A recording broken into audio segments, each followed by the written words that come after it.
What is up, guys? Jake from One Hive here with the next base breakdown video. We're trying something new tonight. Please let me know in the comments if it's better. I've got a new sort of way to record the audio. I want to try to increase the quality of these so you guys can hear Rex better. It's not as distracting with the sound problems. Rex, how's it going, buddy? It's going well, Jake. It's pretty good to be doing another base breakdown with you. Yeah, man, it's been a little while, but you sound great, and I hope it's coming through to the viewers that way, and they can hear things a lot better. The bass we're doing, obviously, here on the screen, pretty common style of bass that you see. Obviously, this is a very upgraded one. Maxed out defenses, a lot of lava walls, and very high heroes for Town Hall 9.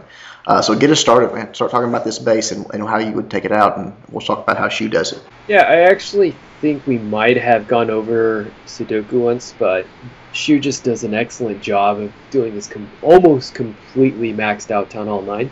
Yeah. And he does a beautiful job executing this and takes everything that we've discussed prior into account. That's sort of why I agree. That's sort of why I wanted to do this space. Is that he just did everything right. It's just one of those ones where there's no real critique here. What we'll be talking about how to do this is what Shu did. Okay, so as the viewers already know, Sudoku has many variations, and you have to always look at the defensive positioning of the ADs and the rest of the defenses as well. But we know there's almost always a Tesla in each of these four compartments. Mm-hmm.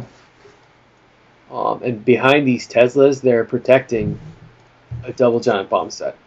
So the double giant bomb set could be here, it could be here, it could be here, and it could be here. And what makes Sudoku so challenging is because there's four different possibilities. If you don't know where it is on the first attack, then your investment is usually way too much to dismantle the space. Yeah, exactly. Yeah, but Shu does an excellent job, and we're gonna talk about all the little fine points that he did to make this amazing. So yeah.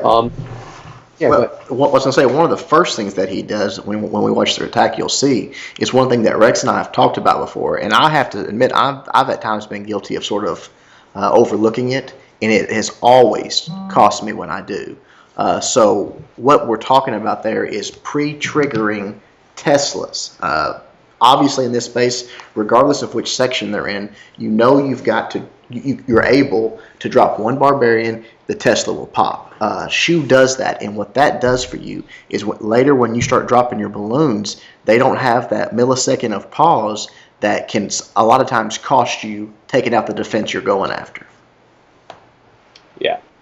So he does drop four barbs, but these four barbs that he dropped was multi-purpose. One, he wants to pop the Teslas, but two, he wants to know where the Tesla's at. Yeah. Shu had a plan for every situation that was possible. If when the space is attacked, sometimes there's a possibility of someone doubling up Teslas. I think in some of Jake's live attacks, that happened to me. You have seen this.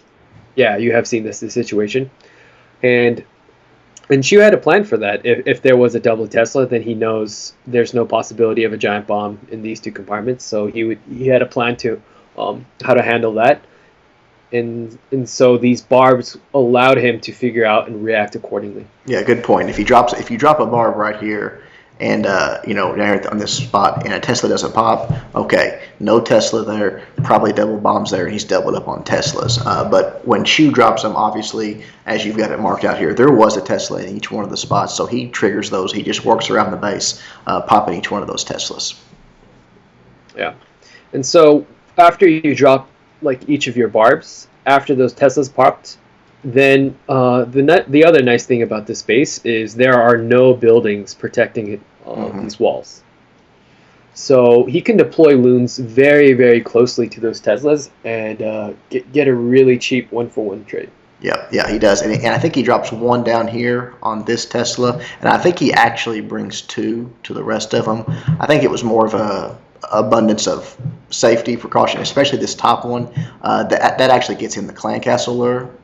So he definitely put 2 there, and then I believe the other 2 just he brought 2 because again he didn't know, like you said, whether there was going to be double Teslas. He didn't know it was the first attack on the base, so he brought a little extra just as a precaution, in my opinion. Yeah, and I think that's the right thing to do because you don't know where the air mines are at. And so if an air mine takes out those loons, then it's really crucial. So he was slightly risking the bottom right section, but he was willing to do it to drop only 1 because this is where he planned to come in with his golem assault anyways. Right. If this Tesla didn't go down, it's not the end of the world. He is coming in here with his golem to get to the queen. He knows he's going to get through that and trigger anything behind there. So if that 1-for-1 didn't happen, not a real big deal. Yeah, and another thing to point out is I think if these Teslas were doubled up, he does have just enough balloons to take out the 2 Teslas anyways. Yeah, I think that was plan B for sure. If only 2 of them, 2 locations spawned a Tesla, he has 6 balloons, he sends 3 in, on each one of them. I think that was definitely his plan B. Yeah. Okay, so with this base design and this layout, the clan castle is not centered, and so the lure is so much easier. And these 2 balloons were so crucial because not only did they knock out this Tesla, but they got the lure as well. Yeah, the double duty, and we talk about it a lot in the videos. If you can get troops pulling double duty, whether it be pre-triggering bombs, taking out defensive buildings, and getting the clan castle lure, that's always just a very cost-effective way to do it, and Shu does a good job on that. Yeah, I agree. So we know Shu has completed the lure, and now all he has left to do is, because he's going to do a hog attack, he knows, you know what, these spaces, there's no possibility of a giant bomb in the core, so this is a great base to hog. Yeah, definitely. There's no question. The giant bombs are in these compartments. I mean, you don't know where, you don't know how he's got them set up, but you know they're there. So that's a leg up on this base right from the start. Yeah. And so with the position that the queen is located, there's a couple of directions that he can come in optimally. He can come in from this direction, or this direction, but I think he does choose the right point of attack here. Well, definitely, and I think another reason that's the right point of attack is because it's the easiest place for him to take out the clan castle troops as well. If you try to do it over here, you're really going to bunch yourself up. You can try to funnel from this direction, but you're still making it a little harder on yourself, and down here especially. You're going to bunch yourself up with your witches, your skeletons. It's not as clean of CC kill. So I think he made the right decision as well, coming through this way with his kill squad and taking out this CC troops down here at the bottom. Yeah, but you will notice in this raid, because he has to drag the CC troops all the way back down here, he's going to do the barb walk, but prior to do that, he's going to be dropping his golem relatively early in the raid, and that's to protect his kill squad, his witches, his wizards, and his heroes, and to have that golem tank that first initial damage. Yeah, definitely. I've noticed that, and not to get off topic, but I've noticed that in other raids. Like if you can, hypothetically, if you could drag your kill squad out here, and this is where you're going to take them out at, you really have no need for a distraction type golem.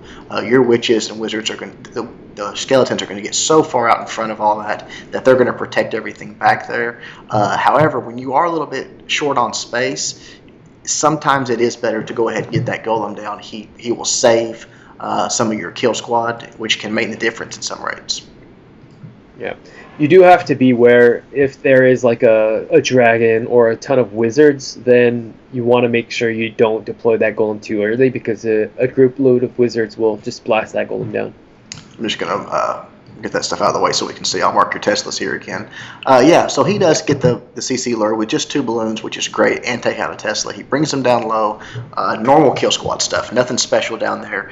Witches, wizards, backs it up with his queen. And as you said, then he does go ahead and drop his golem and some wall breakers. It's a really nice job. The golem's coming in and just 4 wall breakers right there. Nothing's in range. This Tesla's already gone. Takes that wall out and lets everything work its way in. Yeah. One thing to note here is to make sure when he's watching his golem and he's breaking that wall, as soon as he knows the archer tower is coming down. If he waits on the wall breaker, there's a chance that this golem starts walking this direction or walking this direction. But he times it perfectly so that as soon as that archer tower goes down, the golem's going to be walking right into that compartment. Yep, and then immediately follows it up with his king. Now, the one thing about that is there was a witch still up, and the king sort of does a little two-step, comes over here, whacks it, or starts to take a shot at it, and then has to come back around. But it wasn't detrimental or anything. It worked out fine. The king went down. The wall breakers opened it up. Everything funneled into that compartment. And then the first thing that happens is he starts to send test hogs in these directions, but as that's happening, the king walks in, triggers a bomb. Now immediately that tells you, okay, I've got a double bomb set here. He knows where one of the sets are. He knows it's going to get completely triggered. That's a foregone conclusion. He drops a test hog from this side. Nothing happens. The hog just dies. Sends another test hog up here. It's running in, and all of a sudden, boom, bomb triggers. Now he knows where everything's at. He doesn't have to send any more hogs. He can literally start his attack at that point. Yeah, and I think that's a great point. He could have sent one more test hog this direction, but that's a waste of 5 troop space, and he already knows where the giant bombs are. And so, you know what? When troop space is at a premium, when you're taking out a max space, make sure you do your best to conserve. Yeah, and it's good. We talked about it a long time. I think one of the first Theorycraft videos I did was tunnel vision. And honestly, I've had it happen to me. Sometimes you don't, like this kill squad down here, there's a lot going on. You might not notice that bomb going off. Shu did a great job. He saw it. Again, as soon as the second hog triggered that bomb, it was over. He never even thought about sending the third hog as a waste. He was laser focused, and he drops his jump spell right there to connect those things all the way to the queen, and then he starts sending his hogs in basically immediately because the king locks onto the queen, he goes in, takes her out, and then the hogs start getting deployed. Yeah, and the way he deploys his hogs is just amazing. He does a 2-finger drop, but see, this is what's really important when you're scouting a base, is thinking about the pathing prior to attacking the base, because he wants to send this deployment point is also dual function.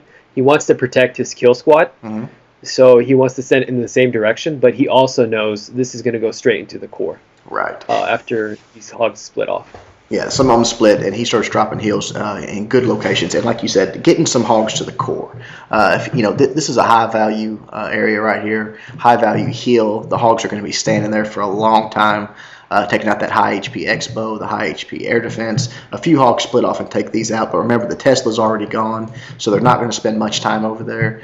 I agree. I think the deployment was perfect. I would not have chosen an Asian wall or anything like that on this base. Getting those hogs in the core, getting the heals on them, just what you want to do. Yeah, and he does a 2-finger drop to make sure these hogs come out of his queue very fast. So I think that's the right way to do it. If you do a single finger drop, it takes a little bit longer for the hogs to come out. That's a great point. A lot of times when we talk about 2-finger drops, we're doing it on 2 defenses that are going to meet back up in the middle. But on this one, even the 2-finger drop is still correct. Like you said, it gets the hogs out twice as fast. Even though they're going to the same defense, they're all going to the same spot initially, it still gets your hogs out twice as fast. That's a very good tip. Yep. And then go ahead. Good. So probably the last thing that I might have done slightly differently, but I mean, Shu does an amazing job, is I probably would have saved a loon for each of these 2 towers, because you can drop right over the archer towers and get them. And as long as these air defenses, because the hogs are going to come in and destroy these air defenses first once they get out of the core, that means there's nothing protecting these, and then the loons can do double duty in cleaning up. Yeah, you absolutely could do that, and it would save your hog just a little bit of travel time. Not a huge deal, but again, he does drop a heal there. Obviously, you've got to have a heal for that second. You remember, you've got 1 bomb left, so you got to have a heal for it. Shu has that, takes care of it. It's really just, I mean, the setup, the things he did in the first, 30 seconds to a minute of the raid, once the hogs were let go, literally all he had to do was focus on dropping his heals, and the raid was over. It was such a nice setup. Well, I think I didn't really notice anything else. Like Shu just does a phenomenal job. Yeah, I mean, it great. sort of speaks for itself. And again, the thing that we really want people to see is the way he set it up, and the way he pre-triggered the Teslas, the way he took out the bomb locations, tested each one of them. That's really what we want people to focus on. Is that's how you take these bases out. Yeah. All right. Well, anything else, or you want to get right to the replay? No, let's go ahead and watch it. All right, let me get it queued up here, and then we will start. I should have had this ready, but I did not. Right here. Let's get to Shu. Sorry about that. All right, replay time. Let's go into it, guys. All right, as we talked about, you see immediately he's going to start dropping these barbarians, just one for each. Tesla's pop. Now he knows there's no doubles. One balloon down low, two balloons. All Teslas go down, and you'll see right there those two top balloons get the CC lure. Had two witches and some wizards, so really a very quick lure. As Rex talked about, the golem's already down, tanking for his distraction. Skeletons are running in, and again, they're not. The golem is losing some life, but not a tremendous amount. Wall breakers went down. You see that the golem already in there. Now, right there goes the king, and you'll see what I'm talking about here.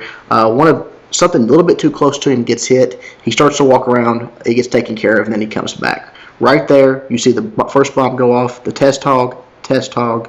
Okay, now he knows where everything's at. You can see no more hogs are being sent, and here comes the two-finger drop on the cannon that we're talking about.